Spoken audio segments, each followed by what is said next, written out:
The winter wind howled through the streets of Boston as 34-year-old Ryan Walker sat alone in his car outside a hospital parking lot. His hands gripped the steering wheel tightly. He had just received another phone call from the bank. His business was failing. His mother was battling a serious illness, and the mortgage payment was already overdue. For nearly a year, life had felt like one closed door after another. Ryan lowered his head. "God," he whispered, "I don't understand. I've prayed every day. I've trusted you, but nothing is changing." The silence that followed felt heavy. The sky remained grey. The problems remained. And Ryan drove home feeling more discouraged than ever. What he couldn't see was that God was already moving pieces into place. Across town, a retired teacher named Martha sat at her kitchen table sorting through old documents. Her late husband had owned a small piece of land on the outskirts of the city. For years, she had forgotten about it. Now, she needed help selling the property. As she searched online for local business owners who might be interested, one name caught her attention: Ryan Walker. Something told her to call him, but she decided to wait until the next day. Neither Ryan nor Martha knew that their lives were about to intersect. The following weeks became even harder. Ryan's business continued losing customers. Several employees quit. Bills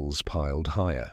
At church one Sunday, he listened as the pastor spoke about faith during difficult seasons. The pastor held up a picture of a bamboo tree. "Did you know," he said, "that Chinese bamboo can spend years growing underground before anything appears above the surface?" The congregation listened carefully. For years, nothing seems to happen. But underground, roots are spreading and strengthening. Then suddenly, growth becomes visible. Ryan couldn't stop thinking about those words. Maybe his life felt buried because roots were still growing. Maybe God was working where he couldn't see. The next morning, Ryan received an unexpected phone call. It was Martha. She explained her situation and asked if he would be interested in looking at her property. Ryan almost declined. He was overwhelmed and exhausted, but something urged him to say yes. 2 days later, he visited the land. As he walked the property, his eyes widened. The location was excellent. The area was rapidly developing, and the land had tremendous potential. For the first time in months, he felt a spark of hope.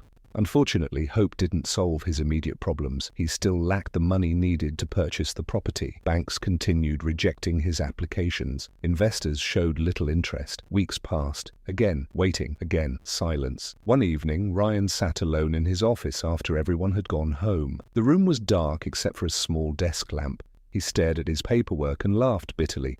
"God, if you're doing something, I can't see it." Then he packed his things and went home. That same night, hundreds of miles away in Chicago, a successful entrepreneur named David attended a business conference. During a casual conversation, someone mentioned Ryan's company. David became curious. He researched the business online. What he discovered impressed him. Despite financial struggles, Ryan had built a reputation for honesty and quality work. David made a note to contact him. Ryan had no idea this conversation had even happened. A few days later, his phone rang. David introduced himself and requested a meeting. Ryan assumed it would lead nowhere. After so many disappointments, he had learned not to expect much. Still, they met. The conversation lasted nearly 3 hours. By the end, David saw something others had overlooked: potential, integrity, vision. A week later, he offered to become Ryan's business partner. The investment was enough to save the company and purchase Martha's property. Ryan could hardly believe it. Months passed. The business recovered. The property became the foundation of a successful development project. Customers returned. New opportunities appeared. Even his mother's health began improving. Life wasn't perfect, but it was moving forward again. One evening, Ryan sat on a hill overlooking the completed project. The sunset painted the sky with shades of gold and orange. David joined him. "You know," David said,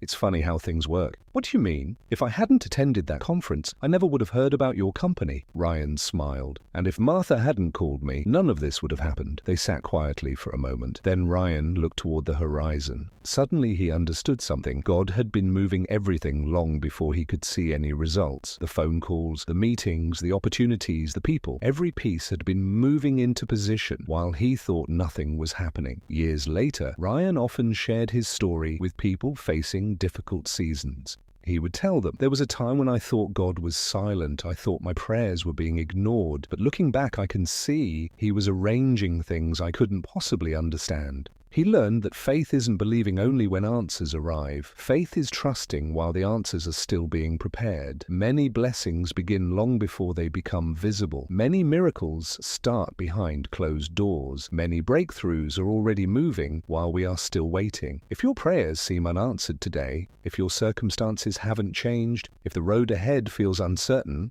don't mistake silence for absence. Don't mistake delay for defeat, because while you see nothing, God may be moving everything. The people you need, the opportunity you need, the healing you need, the breakthrough you need. It may already be on its way. Trust the process. Keep believing. Keep praying. And remember, while you see nothing, God is moving everything. The end.